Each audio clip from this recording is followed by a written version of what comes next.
Enseignement biblique. Introduction à la notion de virginité selon la Bible. Séance numéro 6. Les procédures de mariage. Dans le monde dans lequel on se trouve, deux types de mariage existent. Le mariage par amour, lorsque le garçon voit une fille, il aime, et la fille aussi tombe amoureuse de lui, et se marie. Et le mariage arrangé, c'est-à-dire c'est des parents, leurs parents, qui entre eux vont se mettre d'accord, sans demander l'avis forcément à leurs enfants, et qui vont les marier. Alors maintenant la question c'est, quel mariage la Bible recommande? Est-ce un mariage par amour ou est-ce un mariage arrangé? Alors la réponse est très claire. Le mariage que l'on voit se réaliser dans la Bible, que la Bible met en avant, c'est ni le mariage par amour, ni le mariage arrangé, mais le mariage que je vais appeler, avec mes propres termes, le mariage semi-arrangé. Alors, qu'est-ce que j'entends par semi-arrangé? Semi-arrangé, c'est-à-dire que, au lieu que ce soit un mariage par amour, c'est-à-dire les deux s'aiment et ils se marient, au lieu que ce soit un mariage arrangé, c'est-à-dire on demande à aucun des deux leur avis, on ne sait pas s'ils s'aiment et on les marie. Quand je parle de mariage semi-arrangé, c'est-à-dire que c'est l'homme qui, lui, doit avoir l'amour pour celle qui souhaite se marier, avec qui il souhaite se marier. Et que ça ne soit pas forcément réciproque. Oui, je sais que ça peut quand même choquer certains. Oui, je l'ai dit, ce mariage semi-arrangé, c'est le mariage qui est mis en avant dans la Bible lorsque le garçon aime la fille sans qu'on ait forcément de retour sur est-ce que la fille aime le garçon ou pas aussi. Sans lui demander forcément son avis, est-ce qu'on a besoin de son avis pour faire le mariage.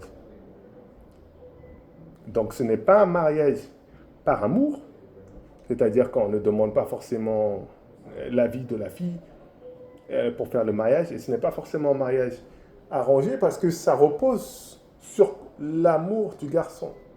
Donc c'est ce mariage-là qui est mis en avant dans la Bible. Mariage que j'appellerais semi-arrangé. Alors, pour ceux qui ne me croient pas, ouvrons donc maintenant dans le livre de Deutéronome, Deutéronome au chapitre 21, à partir du verset 10. Voici ce qu'il est écrit. Lorsque tu iras à la guerre contre tes ennemis, si l'Éternel les livre entre tes mains, et que tu leur fasses des prisonniers, peut-être verras-tu parmi les captifs une femme belle de figure, et auras-tu le désir de la prendre pour femme. Alors tu l'amèneras dans l'intérieur de ta maison. Elle se rasera la tête et se fera les ongles. Elle quittera les vêtements qu'elle portait quand elle a été prise. Elle demeurera dans ta maison. Elle pleura son père et sa mère pendant 1 mois. Après cela, tu iras vers elle, tu l'auras en ta possession, et elle sera ta femme. Si elle cesse de te plaire, tu la laisseras aller où elle voudra. Tu ne pourras pas la vendre pour de l'argent ni la traiter comme esclave, parce que tu l'auras humiliée.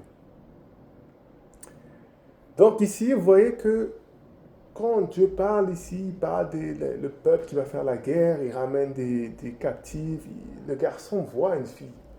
Et il est attiré par elle, il tombe amoureux d'elle, il a envie de la prendre pour femme. Eh bien ici, on parle bien que Dieu met l'accent sur ce que le garçon ressent. C'est au garçon d'avoir l'amour pour cette fille-là. Et après quoi, on peut envisager pour le mariage. Alors, je donne un autre passage aussi. On va lire maintenant dans le livre de Genèse. Vous allez voir une histoire. Vous pouvez considérer le chapitre Genèse, chapitre 24, Exode, chapitre 22, Deutéronome, chapitre 22, comme vraiment les chapitres piliers de tout ce cours d'introduction à la notion de virginité. On va y revenir plusieurs fois, c'est vraiment la base. Genèse, chapitre 24, au verset 48. Puis je me suis incliné. Ça, c'est le serviteur d'Abraham. Et prosterné devant l'Éternel. Et j'ai béni l'Éternel, le Dieu de mon Seigneur Abraham, qui m'a conduit fidèlement afin que je prisse la fille du frère de mon Seigneur pour son fils. Maintenant, et là il s'adresse à la famille de Rebecca, maintenant si vous voulez user de bienveillance et de fidélité envers mon Seigneur, déclarez-le-moi, sinon déclarez-le-moi et je me tournerai à droite ou à gauche. Laban et Bethuel répondirent, c'est de l'Éternel que la chose vient. Nous ne pouvons te parler ni en mal ni en bien. Voici Rebecca devant toi. Prends et va, et qu'elle soit la femme du fils de ton Seigneur, comme l'Éternel l'a dit. Lorsque le serviteur d'Abraham eut entendu leurs paroles, il se prosterna en terre devant l'Éternel. Et voilà, c'est fait. Ici, vous voyez, à aucun moment qu'on demande, Rebecca, qu'est-ce que tu en penses? Est-ce que toi, tu veux devenir la femme ou pas? Est-ce que tu penses que tu vas l'aimer?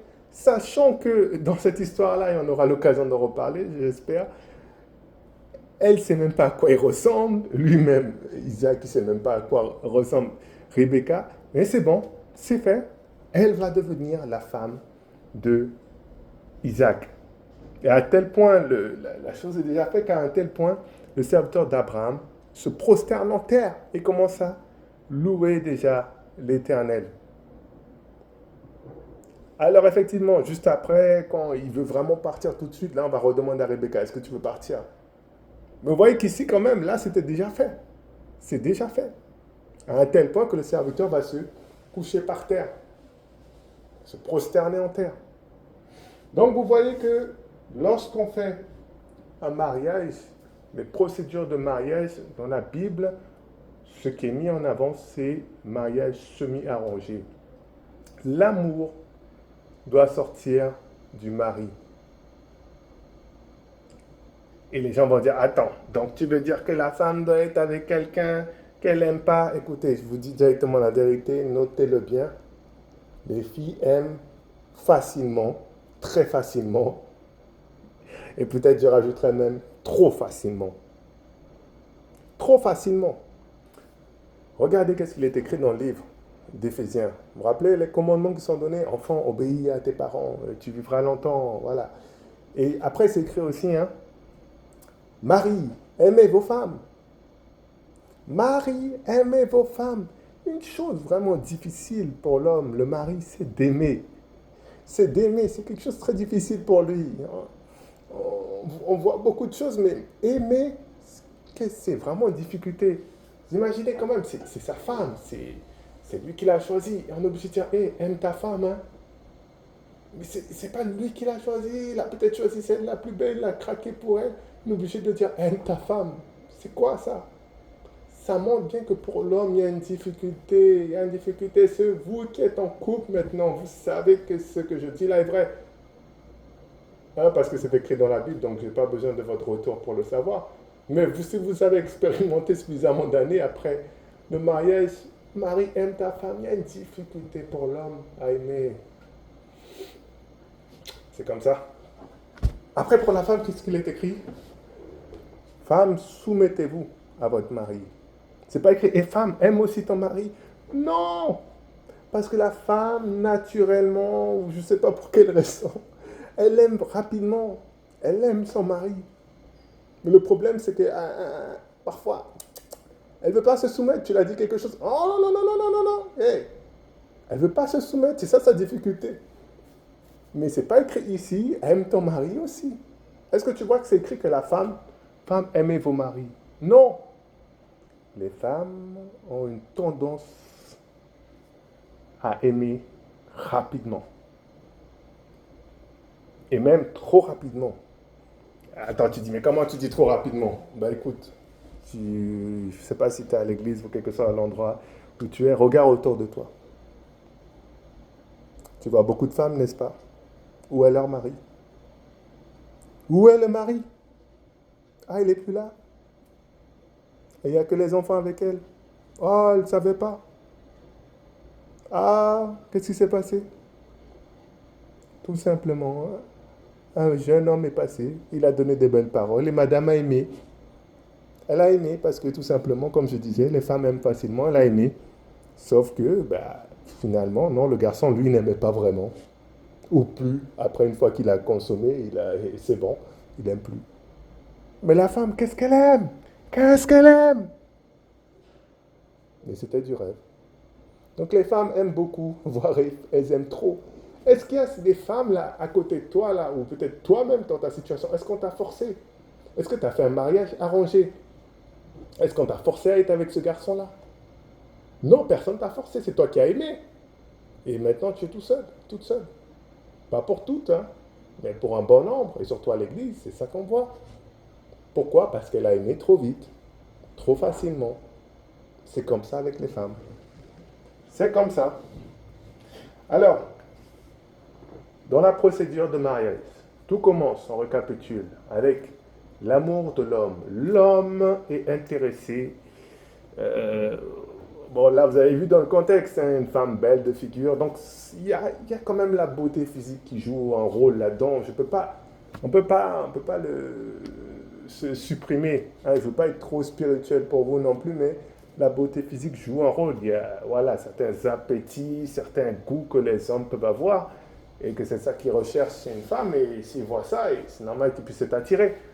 Et moi, je ne le blâme pas pour cela. Dès lors qu'ils marchent dans la volonté de se marier, qu'ils choisissent selon ses goûts, si c'est ça qu'il a trouvé, c'est ce qu'il aime, qu'ils prennent.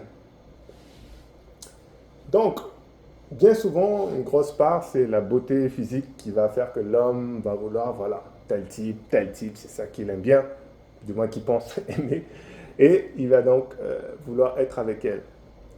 Première étape. Et encore une fois, je ne prends pas en compte est-ce que la fille ou pas, elle est intéressée ou pas. Comme j'ai dit, les filles aiment facilement, trop facilement. Donc je ne compte même pas ça. Je regarde juste pour le garçon. Deuxième étape maintenant. Il s'agit maintenant d'aller voir le père.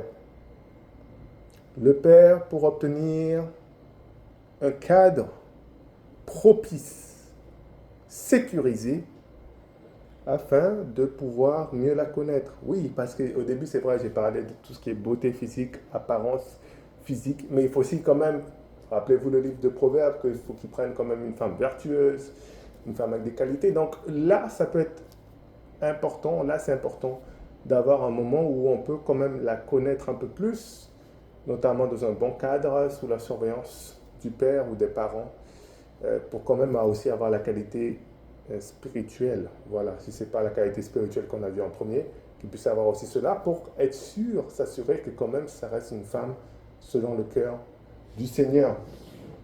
Et la troisième chose après, eh bien, c'est de passer tout simplement au mariage directement avec la dot, le test de virginité, comme je disais, avec le drap blanc, et les grands moments de fête. Aussi simple que ça. Et c'est ça que ça devrait être, c'est comme ça que ça devrait être normalement. Dans ce que je prêche ici, hein, c'est le meilleur des mondes. Oui, parce que la Bible nous parle toujours du meilleur des mondes. C'est ça, la Bible nous présente ça, la volonté de Dieu la plus parfaite, la meilleure chose que lui voudrait pour nous. Malheureusement, bien souvent, les gens, parce que leur tête est dure, leurs oreilles sont longues à comprendre, eh bien, ils refusent de faire ce que Dieu veut.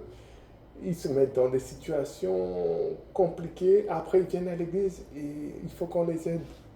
Mais tu n'as même pas de verset. J'ai pas de verset pour t'aider. Il n'y a pas de verset pour ça. Tu t'es mis dans un truc compliqué. Tu n'as pas voulu écouter ce que Dieu voulait. Après, maintenant, tu veux que je t'aide, mais tu te dis, c'est quoi la solution pour ça? Alors là encore, tout ce que je disais, c'est dans le cadre, le meilleur des cadres possibles. Alors, ce qu'il faut savoir quand même, comment ça se passe aujourd'hui, c'est qu'il y a quand même beaucoup de parents. Alors, est-ce qu'ils sont bêtes? C'est ça ma question. Est-ce qu'ils sont bêtes? Ou est-ce qu'ils sont hypocrites? Ou est-ce qu'ils sont comédiens? Je ne sais pas. Mais il y a beaucoup de parents, j'ai l'impression qu'ils ne sont pas au courant de ce qui se passe. Notamment lorsque je pense à tout ce qui est perte de virginité. Par exemple, ce qui peut arriver. C'est pour ça que là, je parlais dans le meilleur des mondes. Parce que ce qui peut arriver, c'est notamment lorsque tu souhaites aller voir le père pour parler de cela, c'est que le père va considérer qu'en fait, non, il faut d'abord qu'elle fasse ses études, il Il faut d'abord qu'elle ait son travail, il faut d'abord qu'elle ait ci, après le mariage. C'est ça. Oui, c'est ça. D'accord, très joli. Comme si que. Et certains vont. Il y aura quand même quelques-unes qui vont vraiment faire tout ça, oui. Mais comme si dans la pratique c'est ça. Non, leurs études qu'ils vont faire, c'est découvrir leur propre corps.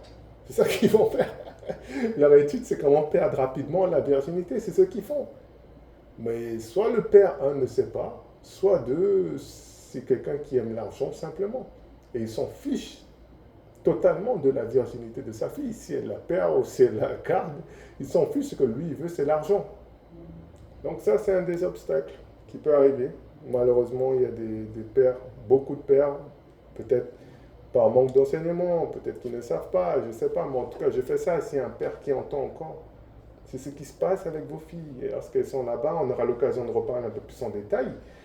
Mais surtout si tu as une belle fille, ben, les garçons sautent dessus. Voilà. C'est ce qui arrive. Donc toi, tu penses qu'elle fait ses études, mais oui, elle fait ses études, mais d'une autre manière. D'une autre manière que ce que tu peux penser, hein, des études un peu plus biologiques, tu vois. C'est ce qu'elle fait. Donc ça complique un peu. On aura l'occasion de revoir un peu, hein, mais c'est notamment dans l'histoire, par exemple, de Genèse 34, avec la fille de Jacob. On l'a laissée. Une fois qu'on l'a laissée, ben voilà, qu'est-ce qui est arrivé. Elle a perdu sa virginité. Euh, bon, si elle n'a pas perdu avant, mais en tout cas, elle est tombée dans des relations physiques. C'est ce qui va arriver. Et malheureusement, il y a beaucoup de gens, beaucoup de parents qui préfèrent l'argent, ou soit qui sont bêtes, je ne sais pas, choisissez lequel, et qui vont refuser cela. Et tu vois comme ça la vie d'une fille qui est détruite, alors tu te dis, oh, c'est pas possible. Il y avait le garçon qui était là, il était un bon garçon, il allait à l'église, il fait des choses, il voulait être sincère, il est venu te voir en plus. Il est venu te parler à toi, l'autre garçon qui va retirer la virginité de ta fille, il le fait derrière ton dos, tu sais même pas. C'est après que tu entends qu'elle est enceinte. Hein? Et lui, il est venu te voir et tu dis non, parce que tu aimes l'argent. L'argent que tu aimes manger. Hein? C'est ça que tu aimes. Il y a une tristesse dans laquelle on vit. Et des gens qui se disent chrétiens en plus. La honte. La honte. La honte.